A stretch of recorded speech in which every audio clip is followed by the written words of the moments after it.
ननकाना साहब के छोटे से कस्बे में सब्ज खेतों और घूमती हुई सड़कों के दरमियान सारा नाम की एक खूबसूरत लड़की रहती थी। उसके लंबे बहते बाल, सहर अंगीज सब्ज आंखें और ख्वाबों से भरा दिल था। वो अपनी माँ के साथ एक आजिज झोंपड़ी में रहती थी, एक मजबूत औरत जिसने हमेशा उसका साथ दिया था। सारा के वालिद उसके हीरो हैं थे, लेकिन जब वो सिर्फ 15 साल की थी तो कसामत ने उसे छीन लिया। उसकी मौत ने उनकी जिंदगी में एक खला छोड़ दिया और जिंदा रहने का बोझ सारा और उसकी मां पर आ गया। जिंदगी सख्त थी, उनके पास पैसे कम थे, कोई सहारा नहीं था, और वो दिन जब खाने की कमी थी। लेकिन सारा हार मानने वाली नहीं थी। वो उनकी तकदीर बदलने के लिए प्रज़्म थी।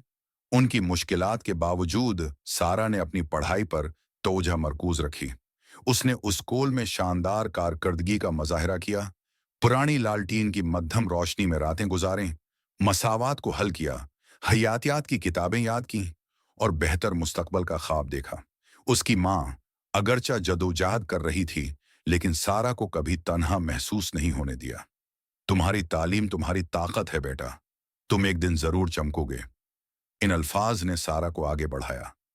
साल गुजर गए और सरासर इज्म और मेहनत से सारा ने मेडिकल कॉलेज की स्कॉलरशिप जीत ली। सफर दुश्वार गुजार होने के बावजूद उसने कभी गर्बत या गम को अपनी रूह को टूटने नहीं दिया। 25 साल की उम्र में सालों की नींद की रातों और न खत्म होने के बावजूद उसने कभी गर्बत या गम को अपनी रूह को टूटने नहीं दिया। होने वाली जदोजहद के बाद सारा डॉक्टर बन गई।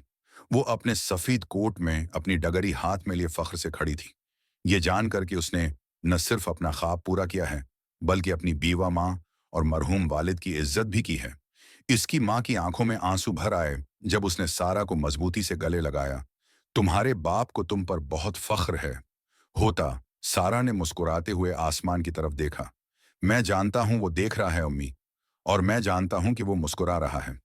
इस दिन से डॉक्टर सारा ने अपनी जिंदगी है गरीबों और जरूरतमंदों की मदद के लिए वक्फ कर दी। वो अपनी जड़ों को कभी नहीं भूली, और उसने इस बात को यकीनी बनाया कि किसी भी बच्चे को उसकी तरह जदोजहद नहीं करनी पड़ेगी। उसकी कहानी उसके कस्बे में एक इल्हाम बन गई, एक जर्रात, लिचक और अपने वालदेन के लिए बेटी की मोहब्बत की कहानी। उस कहानी का अखलाक, क्योंकि कोई भी ख्वाब इतना बड़ा नहीं होता जब उसका पीछा करने का दिल हो।